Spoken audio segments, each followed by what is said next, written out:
आदरणीय धर्म प्रेमी सज्जनों, सादर नमस्ते। मैं जेठालाल विश्वकर्मा आप सभी का हार्दिक अभिनंदन करता हूँ। रामायण अरण्यकांड सर्ग 29। ये कथा आपको सत्य रामायण से सुनाई जा रही है। पिछले अंक में आपने सुना, सीता जी रावण से कहने लगी, हे राक्षस राज मूर्ख रावण, सोन देवराज इंद्र के समान अमित प्रभावशाली और हाथ में धनुष बाण धारण करने वाले श्री राम जी के रहते हुए यदि तू मुझे हर कर ले भी गया तो तू उसी प्रकार नहीं बच पाएगा जैसे मक्खी निगले हुए घी को पचा नहीं सकती। अब आगे आज का प्रसंग है सीता जी का अपहरण। महर्षि वाल्मीकि जी रामायण में आगे कहते हैं, सीता जी के ऐसे कठोर वचन कहने पर राक्षस राज रावण भी क्रुद्ध हो भवें टेढ़ी कर ये कठोर वचन बोला, हे सुंदरी, मैं कुबेर का भाई महाप्रतापी रावण हूँ, जिसके भय से देव और गंधर्व भी भाग खड़े होते हैं। हे मैथिली, क्रोध वृष्ट मेरे मुख को देखकर देवराज इंद्र आदि देव भी त्रस्त होकर दिशाओं में भाग जाते हैं। समुद्र के पार मेरी लंका नाम की परम शोभायमान नगरी है।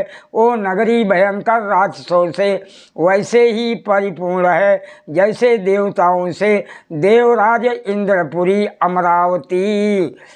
हे राजकुमारी सीते, तुम वहाँ चलकर मेरे साथ निवास करो।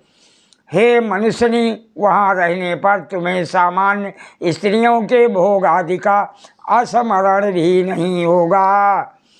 हे शोभन वर्ण वाली सीते, वहाँ मनुष्य उचित भोग और दिव्य पदार्थों का उपभोग करते हुए तुम्हें अल्प आयु और साधारण मनुष्य राम की स्मृति भी नहीं आएगी।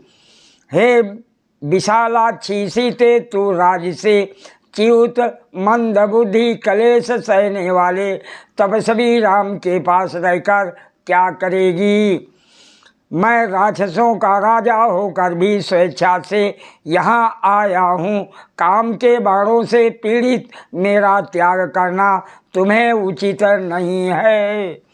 हे भीरु, मेरा तिरस्कार करके तुम्हें वैसे ही पछताना पड़ेगा जैसे उर्वशी राजा पुरुरवा को लात मारकर पछताई थी।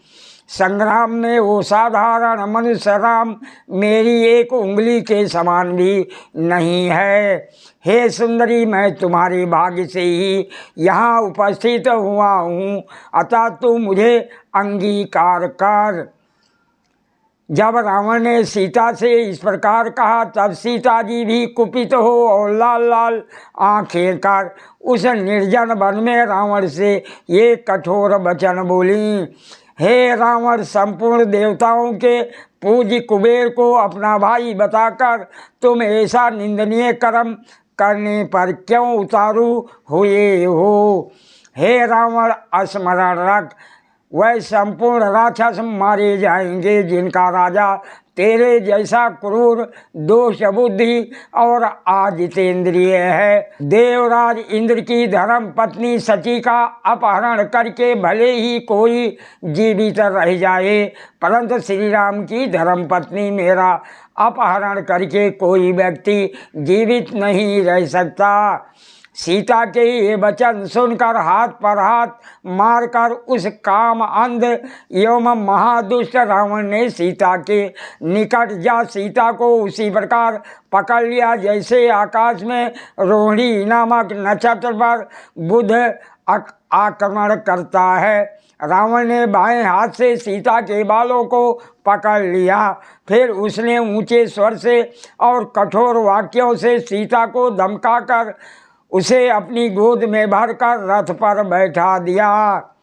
उस समय रावण द्वारा पकड़ी गई यशस्विनी सीता जी अत्यंत दुखी हो वन में दूर गए हुए अपने पति को हे राम ऐसा कहकर जोर जोर से पुकारने लगी। उस समय काम से पीड़ित तो रावण सर्पणी के समान छटपटाती हुई कामना रहित सीता को लेकर आकाश मार्ग से चल पड़ा। उस समय रावण के द्वारा अपहृत तथा आकाश मार्ग से ले जाई जाती हुई सीता आतुर तथा उन्माद रोग से पीड़ित भ्रांत चित्त व्यक्ति के सदृश बार बार रोने और चिल्लाने लगी। हे महाबाहो, गुरुजनों के मन को प्रसन्न करने वाले हे लक्ष्मण, कामचारी राक्षस मुझे उठाकर लिए जा रहा है। तुम्हें इस बात का पता नहीं है, आश्रितों के रक्षा रूपी धर्म के लिए जीवन सुख और राज्य को भी त्यागने वाले हे रघुकुल भूषण, हे राम, अधर्म पूर्वक के राक्षस मुझे उठाकर लिए जा रहा है। क्या आपको ये नहीं दिख पड़ता? इस प्रकार दुख से करुणा पूर्ण विलाप करती हुई विशाल नेत्रा सीता जी ने वृक्षों के मध्य में बैठे हुए गिरिधकूट के निवासी महाराज जटायु को देखा।